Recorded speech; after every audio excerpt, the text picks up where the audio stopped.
айтпөз эмен айыктыйды. Велосипедде ойнап жийем.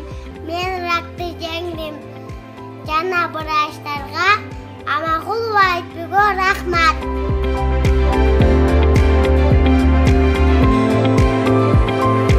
Бул жеткинчектер аты жаман ракты жеңип, учурда бактылуу балалыктын доорун сүрүп жатышат. Ооруп калгандарды айыктырууга дарыгерлер көп эмгек жана күч кайрат жумшады. Илдеттен айыккан балдар, алардын ата-энелери да ак халатчандарга ыраазычылык айтууда. У меня обнаружили рак, но благодаря врачам Файос Юсупекович и Султан Амангельдиевич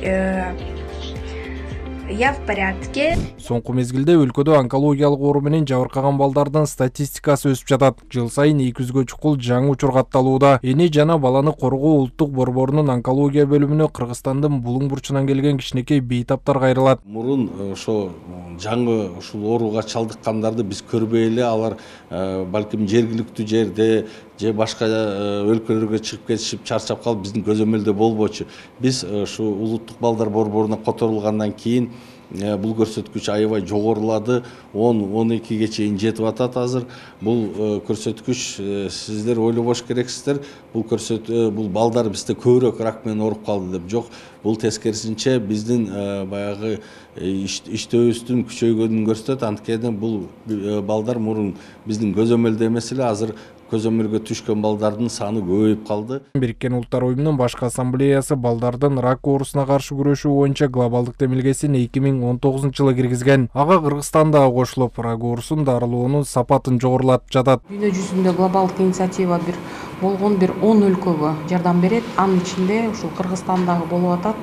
Анан бүгүнкү ушул улуттук семинарды уюштуруу ушул глобалдык инициативанын бир шарты болгон. Глобалдык инициативага кирген өлкөлөр албетте дарылоонун эң мыкты алдыңкы ыкмаларга, дары-дармектерге, ошондой эле пикир алмашууга, протоколдорду алмашууга, жаңы методикаларды, ошондой эле илимий бир жетишкендиктерге дагы ээ болуша алат.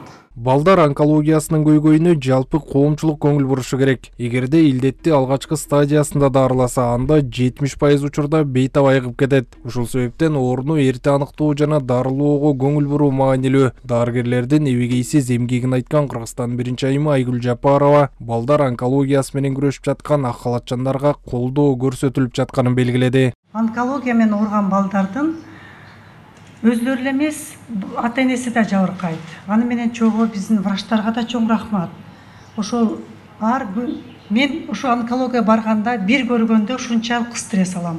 А биздин врачтар күндө ошол жакта иштеп жүрөт. Биз онкология менен иштеп жүргөн врачтарга дагы да чоң таазим. Бар болуңуздар, бул сиздердин чоң иштериңиздер. Балдардын рак оорусуна каршы күрөшүү боюнча глобалдык демилгенин алкагында өткөн Кыргызстандын улуттук семинарында дартты алдын алуу, аныктоо жана дарылоого көңүл буруу маселелери талкууланды. Ошондой эле жаңы ыкмаларды киргизүү, аларды колдонуу учур талап экени белгиленди. Бактыбеков, Жакшылык Исаков, ЛТР, Бишкек.